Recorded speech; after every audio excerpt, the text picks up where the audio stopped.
ఏం పేరండి? రుచిరాజు. ఏం చేస్తుంటారు? వ్యవసాయం చేస్తా, వెల్డింగ్ వర్క్ చేస్తా. వ్యవసాయం చేస్తూ ఎన్ని ఎకరాలు ఉంటుంది? 10 ఎకరాలు ఉన్నది. 10 ఎకరాలు ఉంది. ఇలా రైతు బంధుకి పడ్డదా కాంగ్రెస్ ప్రభుత్వం వచ్చింది? రైతు బంధు పడలే. రైతు బంధు ఇంకా పడలేదు.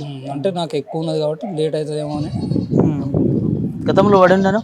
గతంలో పడింది. ఎట్లా మరి కాంగ్రెస్ ప్రభుత్వం వచ్చినాక?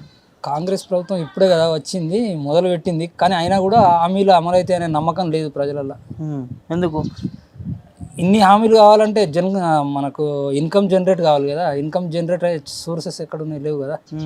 ఆల్రెడీ అమలు చేస్తున్నాం. 5 పథకాలు అయిపోయినాయి. 5 పథకాలు కాలే, 2 పథకాలు కూడా కాలే. 2 పథకాలు కూడా ఓన్లీ ఉచిత విద్యుత్ గృహ అవసరాలకి, రెండోది ఫ్రీ బస్సు. దానివల్ల ఉపయోగాలు అయితే ఏం లేవు కదా. ఇన్కమ్ జనరేట్ కాదు కదా. ఫ్రీ బస్ వల్ల ఉపయోగం లేదంటారా? ఏం ఉపయోగం? దానివల్ల రాష్ట్రానికి వచ్చే బెనిఫిట్ ఏంటిది? భావితరాలకు ఏమైనా పనికి వస్తుంది? అది మహిళలు సంపాదన పెరుగుతుందంట. దానివల్ల సంపాదన ఏం పెరిగేది ఏం లేదు. మహిళ ఓట్లు దండుకోవడం కోసం, ఏదో ప్రజలను మభ్యపెట్టడం కోసం తప్ప దానివల్ల ఉపయోగం ఏం లేదు. ఫ్రీ బస్ వల్ల ఉపయోగం ఏం లేదు. ఇప్పుడు 500 సిలిండరు, ఈ కళ్యాణ లక్ష్మి ఇవన్నీ వస్తున్నాయి. కళ్యాణ లక్ష్మి రాలే. తులం బంగారం స్టార్ట్ చేసి తులం బంగారం రాదు, అది సాధ్యం కాదు. గతంలో కేసీఆర్ ఎట్లయితే చెప్పిండో ఇది ఇస్తా అది ఇస్తా, దళితుల్ని ముఖ్యమంత్రి, దళితులు 3 ఎకరాలని ఇవని హామీలు అమలైనా కాలే. ఇవి కూడా సాధ్యం కాదు. సాధ్యం కాదు. మరి ఎట్లా నమ్మారు ఎన్నికల ముందు కాంగ్రెస్ ప్రభుత్వం వస్తే? ప్రజలు అనేటోళ్ళు ఎప్పుడు ఆశలనే ఉన్నారు. ఓటర్లు అనేటోళ్ళు ఎప్పుడు ఆశలనే ఉన్నారు. డబ్బులకు ప్రలోభాలకు లోనై మార్పు కావాలని ఒకటి. కాంగ్రెస్ గవర్నమెంట్ వచ్చి 3 నెలలు 4 నెలలు అవుతుంది. మార్పు కావాలనుకున్నారు. వచ్చిన మార్పు ఎట్లా? మార్పు ప్రజలు కోరుకున్నారు. ఆ మార్పును వాళ్ళు ఇయ్యాలి కదా, ప్రభుత్వ బాధ్యత. కానీ వాళ్ళు ఇయ్యలేకపోతారు.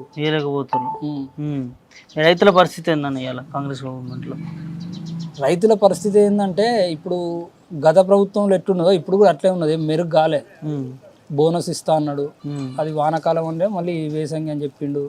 అది వస్తుందా రాదా తెలియదు. సాధ్యమవుతుందా కాదా? గత ప్రభుత్వాలను చూసినాం. 2 లక్షలు రుణమాఫీ చేస్తా అన్నాడు. రుణమాఫీ అనే దాన్ని అది చేసే వరకు, ఎందుకంటే అప్పుడు 9 తారీఖు డిసెంబర్ 9 అనే చెప్పిండు. మళ్ళీ ఒక వాయిదా పడ్డది. మళ్ళీ వాయిదా పడ్డదని ఎందుకు అనుకుంటాం? మళ్ళీ వాయిదా. దేవుళ్ళ మీద ఒట్లేస్తుండ. దేవుళ్ళ మీద ఒట్లేస్తారు. రాజకీయ నాయకులు దేని మీద ఒట్లేస్తారు.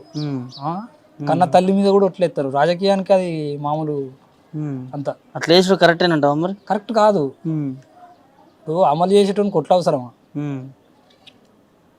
అమలు చేసేటోనికి కొట్ల అవసరం లేదు కదా. ఒట్లు పెట్టుకోకుండా కూడా చేయొచ్చు కదా, అమలు చేయొచ్చు కదా. ఇప్పుడు ఎట్లా ఉంటుంది మరి ఎంపీ ఎలక్షన్లో? ఇంతకుముందు నువ్వు మాట వరంగల్ ఎంపీ స్థానాలకు వచ్చేసరికి త్రిముఖపూర్ ఉంటుంది. అవును. ఇప్పుడు మీకు ఇక్కడ కడియం శ్రీహరి కాంగ్రెస్ పార్టీలో పోయిందిగా. ఆయన పోయిండు కాబట్టి ఆయనకున్న ఇమేజ్ తగ్గుతుంది. ఆయనకున్న ఇమేజ్ తగ్గుతుంది. ఆల్రెడీ. ఎందుకు పోయిందంటావు మరి కాంగ్రెస్ పార్టీ? స్వార్థం. రాజకీయ భవిష్యత్తు కోసం, వాళ్ళ బిడ్డ భవిష్యత్తు కోసం ఆయన పార్టీ మారిండు. ప్రజలకు ఏదో సేవ చేద్దామని కాదు ఆయన ఉద్దేశం. వాళ్ళ బిడ్డకి భవిష్యత్తు చూపెట్టాలి, రాజకీయ భవిష్యత్తు చూపెట్టాలనే కోసమే వెళ్ళిండు. కేవలం బిడ్డ కోసమే. ప్రజలకు ఆయన చేసేది అంటే గతంలో ఆయనే కదా 10 సంవత్సరాలు అయితే ఉన్నాడు కదా. కేసీఆర్ దాంట్లోనే ఉన్నాడు కదా. ఆయన క్యాబినెట్ మినిస్టర్గా కూడా ఉన్నాడు కదా. అప్పుడు ఆయన అభివృద్ధి ఇప్పుడు ఎట్లా అవుతాడు? నమ్మకం పోయిందంట. పోయింది, నమ్మకం పోయింది, పూర్తి స్థాయిలో పోయింది. ఆయన ఎప్పుడైతే పార్టీ మారి అభివృద్ధి కోసం, కార్యకర్తల కోసం అని అన్నాడో అప్పుడే ఆయన. కానీ 100 రోజుల్లో 6 పథకాలు అమలు విషయాలు ఎట్లా? లేదు, కాలేదు కదా. 6 పథకాలు కాలేదు కదా ఎక్కడైనా. ఓకే, చాలా ఉన్నాయి. రైతు భరోసా అన్నాడు. రైతు భరోసాని మళ్ళీ వెనక్కి తీసుకున్నాడు, పాత పద్ధతిని అన్నాడు. అది కూడా ఎన్ని ఎకరాలకు కరెక్ట్గా క్లారిటీ ఇవ్వాలి. ఎంతవరకు నేను సీలింగ్ చేస్తా, 5 ఎకరాల వరకు, 7 ఎకరాల, 10 ఎకరాల అనేది చెప్పలే ఆయన. ఈసారి అందరికి వేస్తూ ఉన్నాడు. అందరికి కాదు, కొందరికి కూడా వాళ్ళే. ఎవరికి అంటే చాలా తక్కువ మందికి. 3 ఎకరాలు 2 ఎకరాలు ఉన్న వాళ్ళకు, అందులో కూడా 2-3 ఎకరాలు ఉన్న వాళ్ళకి కూడా కొంతమందికి వాళ్ళే. అంత పై 5 ఎకరాలు ఉన్న వాళ్ళకి కూడా పడ్డాయి. అంటే అన్బ్యాలెన్సింగ్ లో పడ్డాయి అవి. కరెక్ట్ గా 5 ఎకరాల వరకు వాళ్ళే, 3 ఎకరాలు ఉన్న వాళ్ళకి అని వాళ్ళే. 3 ఎకరాలలో కొందరు పడ్డాయి, 5 ఎకరాలలో కూడా కొందరు పడ్డాయి, కొందరికి 3 ఎకరాలలో కూడా పడలే. పూర్తి స్థాయిలో పడలేదంటారు.